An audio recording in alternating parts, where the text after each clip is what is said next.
Hola, queridos hermanos y hermanas, muy bienvenidos todos nuevamente a un capítulo del canal Un Remanente Volverá. Soy el hermano Rubina y vamos a hacer un repaso pequeño de las dos primeras clases con respecto a Isaías, llave del Libro de Mormón. La primera de ellas, que la clase 1, vimos acerca de la tipología bíblica, que hace mención o relación a tipo de patrones, modelos, de eventos del pasado como preconfiguración de hechos del futuro. Y en la clase anterior hablamos acerca de la teología del pacto, cómo Dios actúa solamente por medio de los convenios. Vamos a seguir avanzando hoy en estas herramientas que estoy compartiendo con ustedes para poder entender mejor lo que ya se nos viene. Estamos a 21 de enero, el día que estoy realizando esta grabación, y se nos viene ya próximamente Primer Nefi 2021, donde se hace mención directa a Isaías 48 e Isaías 49. Les comento que realizaré un capítulo especial como análisis y secuencia de Primer Nefi 20 con Isaías 48. Vamos a la presentación.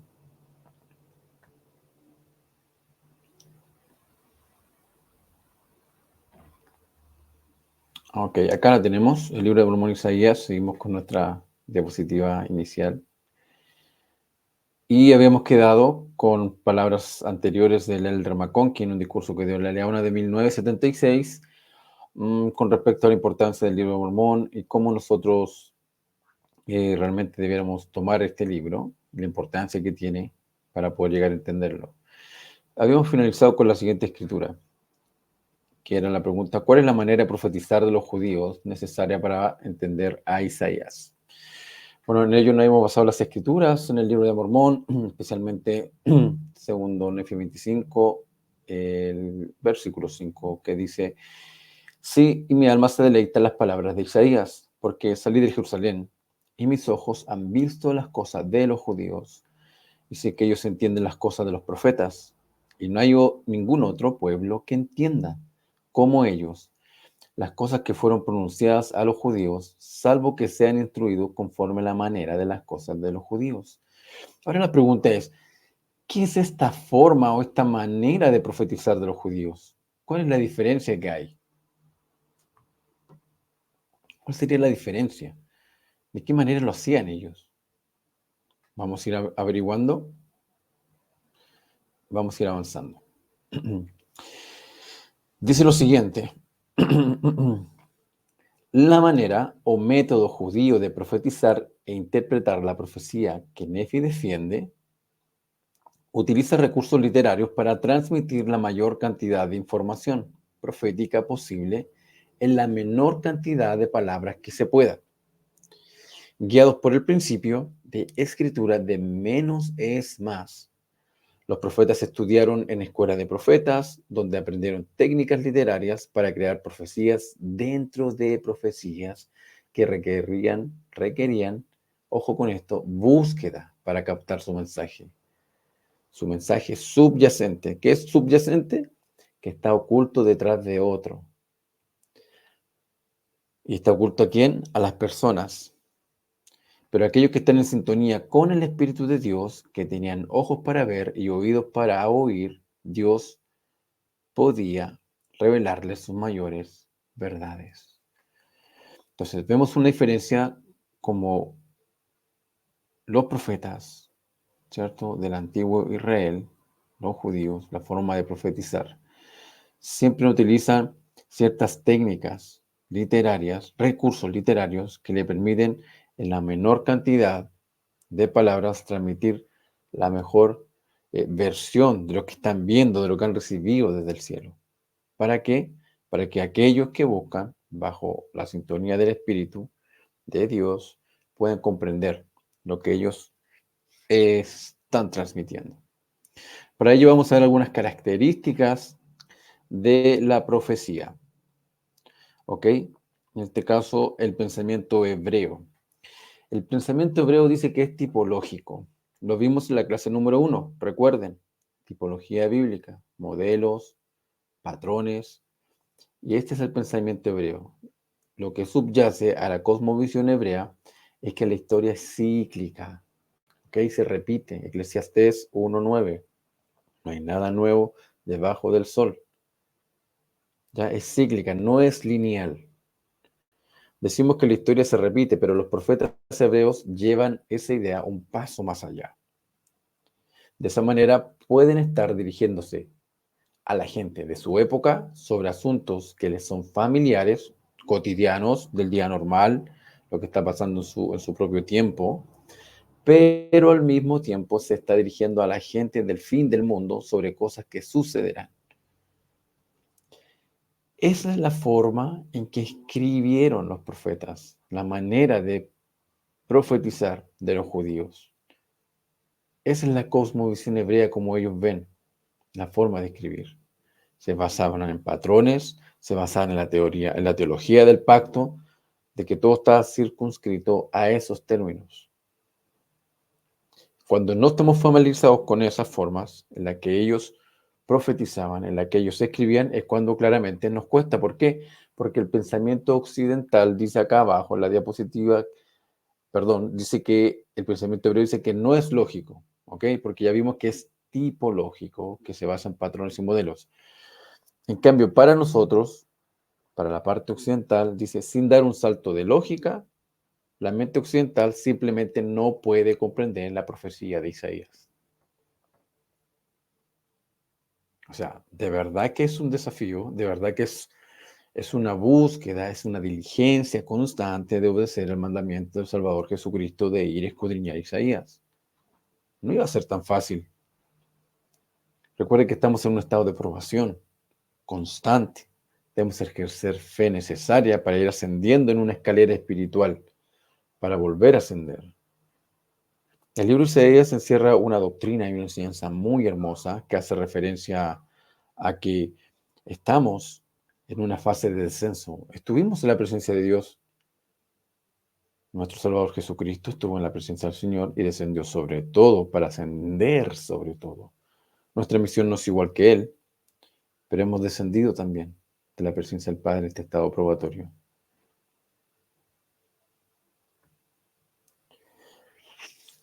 Hay dos tipos de profecías más conocidas de la manera de profetizar de los judíos. Está la profecía clásica, cuyos principales autores podemos encontrar al profeta Isaías, Jeremías, Ezequiel, Oseas y Miqueas, quienes basan su época para predecir asuntos del fin del mundo.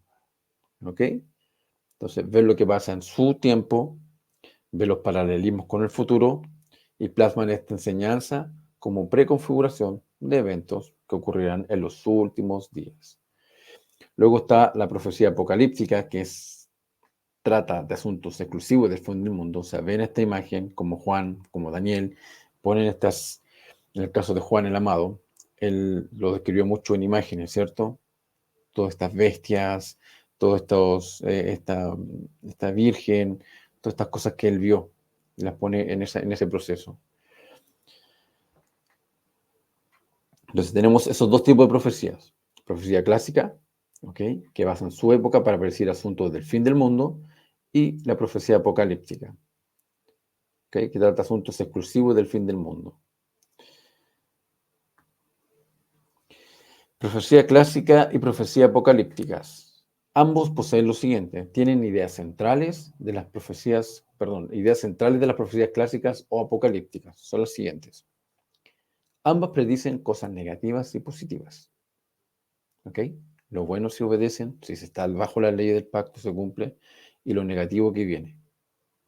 Por más que haya un pueblo en una profecía clásica que preconfigura el futuro, también le ve los eventos finales de acuerdo a lo que ocurre en su época, a pesar de haber cosas positivas, que un pueblo tenga que hacer un éxodo, si es dirigido por un profeta del Señor, aún así hay cosas negativas porque los malvados tienen que también ser destruidos. Dos, cuando el pueblo de Dios y otras naciones vuelven a la maldad, lo que acabo de decir, las cosas negativas, Dios levanta una potencia mundial desde el norte que invade y destruye sus tierras y toma muchas personas cautivas. ¿Qué fue lo que pasó en el tiempo del rey Acaz? Lo que trató de pasar en el tiempo de Ezequías, ¿cierto? Pero que él pagó el precio, ¿okay?, yendo a Jehová, haciendo lo que él había pedido, intercediendo por su pueblo, y su pueblo se sujetó a él. ¿Y qué ocurrió? Vino este ángel, salió, a la afuera porque estaba sitiado en esa época de Ezequías, Jerusalén, por 185.000 soldados asirios y fueron muertos por este ángel. ¿Por qué? Porque Ezequías cumplió los términos del pacto. No así en el tiempo de Acaz, siempre hablando en la época de Isaías. Entonces Dios levanta esta potencia mundial desde el norte que invade y destruye tierras. O sea, si esto es un patrón, si esto es un tipo, ¿debemos esperar lo mismo para el fin de los tiempos? Sí, sí, sí, debemos esperarlo porque eso es lo que estamos aprendiendo. Tipología, términos, pactos, todo se circunscribe, como dije recién, a eso. Los que se arrepientan de su maldad, cuando esto ocurra, Dios los libera a través de un éxodo y viven en una edad milenaria de paz. Entonces, esta es una forma, podíamos ahondar más, podíamos buscar más, de hecho hay más para poder encontrar con respecto a la forma de profetizar los judíos, pero lo hacen de esta manera, ¿ya? Su cosmovisión no es lineal, sino cíclica, ¿ok? Es tipológica, se basan en patrones, ¿ya? Y están estos dos tipos de profecía, la clásica, que en sí, por más que base su visión del fin de los tiempos, también es una visión apocalíptica, ¿ok? Y tenemos la profecía apocalíptica propiamente tal.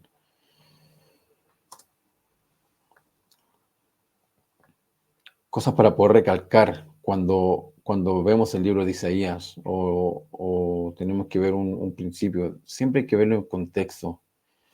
Ya tenemos la costumbre de algo pequeño sacar una doctrina completa, una enseñanza entera.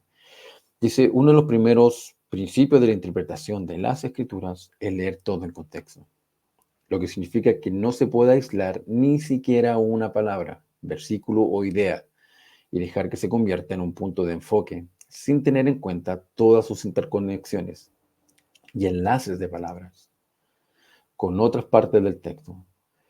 En el caso de Isaías, sin embargo, ese principio se extiende a todo el libro, ya que todos sus componentes, patrones literarios, tipologías, nombres en clave, palabras claves y conceptos están entrelazados en un gran tapiz.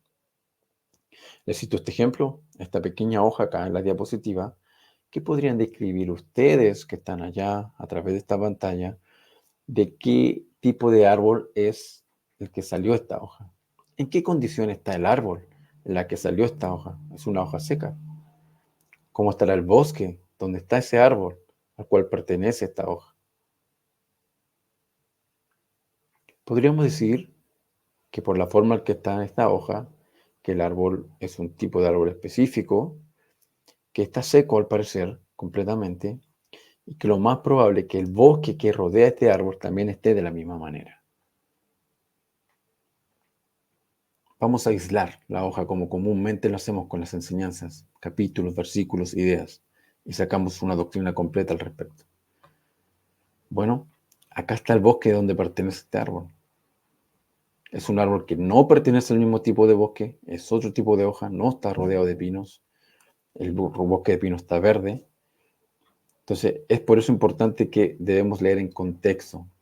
En otras palabras, estos mecanismos de la profecía de Isaías impiden que el lector casual llegue a comprenderlos, al mismo tiempo que inspiran una especie de temor divino en el lector que los desvela y los busca deliberadamente. Toda una serie de acontecimientos interconectados, así como una red de términos e ideas que los vinculan, recompensan en gran medida la investigación. Entonces, hermanos y hermanas que me están escuchando en este proyecto personal para poder compartir con ustedes de gran corazón, de verdad, estas pequeñas herramientas. La pregunta es, ¿no debería ser nuestro caminar y hablar diario un profeta que vio nuestros días, que los explica tan elocuentemente? Claramente sí, hermanos. La otra llave para poder avanzar en esta presentación hace relación cuál es el espíritu de profecía que ayuda a entender a Isaías. Apocalipsis 19:10 apareció este término y dice las personas a quienes el Espíritu Santo testifica que Jesús es el Cristo tienen mayor ventaja para comprender las palabras de Isaías que aquellas que no lo hacen. Nefi también, en versículo 4 de capítulo 25, segundo Nefi, por tanto, escuchado, pueblo mío, que sois de la casa de Israel, y dad oídos a mis palabras, pues aunque las palabras de Isaías no son claras a vosotros, sin embargo son claras para todos aquellos que son llenos del espíritu de profecía. Es el testimonio de Jesús. Ese es el espíritu de profecía. Y vamos a leer algunas citas. El presidente Hinckley dijo, el testimonio de Jesús es el espíritu de profecía, al igual que cualquier hombre en el mundo. Cada uno de ustedes tiene la oportunidad y la responsabilidad de desarrollar un testimonio de Jesús como el Salvador de la humanidad.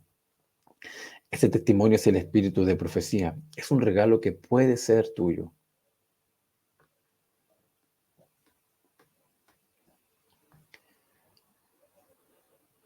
Esta cita me encanta porque tratan de abarcar el espíritu de profecía, no tanto del punto de vista como el llamado de un profeta, como el manto, como ese poder de un ungido del Señor, sino como un don espiritual del Espíritu Santo.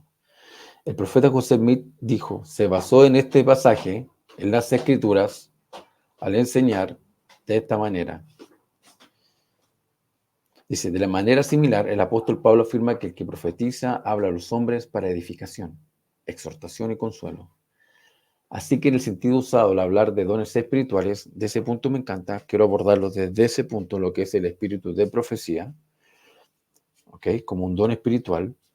Un profeta es aquel que testifica de Jesucristo, enseña la palabra de Dios y exhorta al pueblo de Dios. En su sentido bíblico, profetizar significa mucho más que predecir el futuro. Eso está en Una Leona de septiembre de 1986, la página 71. Entonces, me gusta verlo de esa manera, como lo plantean los líderes modernos. Si logramos cultivar ese don del Espíritu Santo, del testimonio de Jesús, que nos permita exhortar al pueblo, enseñar, nos ayudará de esa manera a entender junto con las herramientas de comprender cómo profetizaban los judíos, la manera de hacerlo, nos ayudará claramente a poder entender las palabras del profeta Isaías.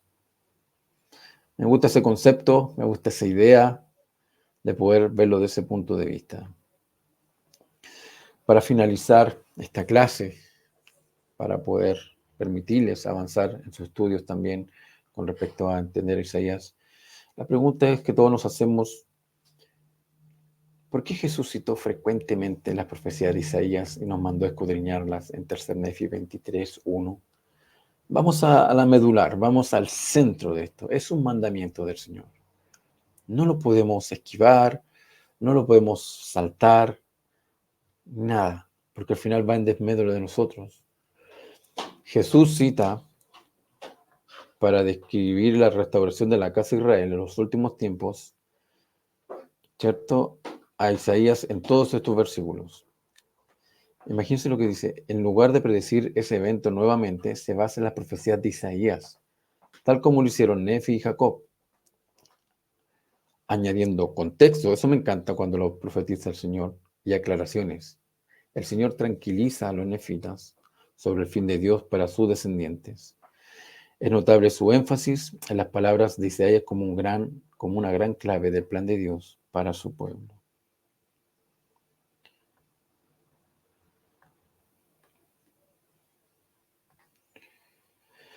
Hermanos, hermanas, les agradezco su tiempo por el día de hoy en esta clase, en esta pequeña clase. Vamos a ir optimizando los tiempos, como dije, para que podamos aprender de mejor manera. Un repaso, tal como hice al principio, vayan a las clases que están aquí, vayan al canal Un Remanente Volverá. El único objetivo es poder compartir con ustedes las herramientas necesarias que al menos en lo personal a mí, siguiendo estas guías y estas formas, han permitido poder comprender en las primeras capas superiores la profecía de Isaías y cómo en el libro Mormón, que llegó a nuestros días, es tan pertinente que la aprendamos. Si Isaías hubiera llegado por sí solo a los últimos tiempos, muy probable que no hubiéramos comprendido la profecía porque aún ahora nos cuesta ir al libro. Pero el Señor en su gran sabiduría hizo que Nefi, al ver su visión y no poder escribir la visión, porque otro apóstol lo haría, pusiera estas palabras ahí, porque el libro iba a llegar de una otra manera al fin de los tiempos, y íbamos a tener que ver el libro, íbamos a tener que pasar por Isaías. El libro finalmente tiene una profecía especial que va a ser entendible para todos, pero hay que buscarlo diligentemente. Agradecido por su tiempo y les invito a que puedan seguir el canal, puedan compartir, porque ya se nos viene, como dije, primer Nefi 20 con Isaías 48 en ese capítulo. Lo vamos a hacer un programa especial para ver el análisis, la secuencia y de quién habla ahí, en contexto. Muchísimas gracias, hermanos. Que les vaya muy bien. Adiós.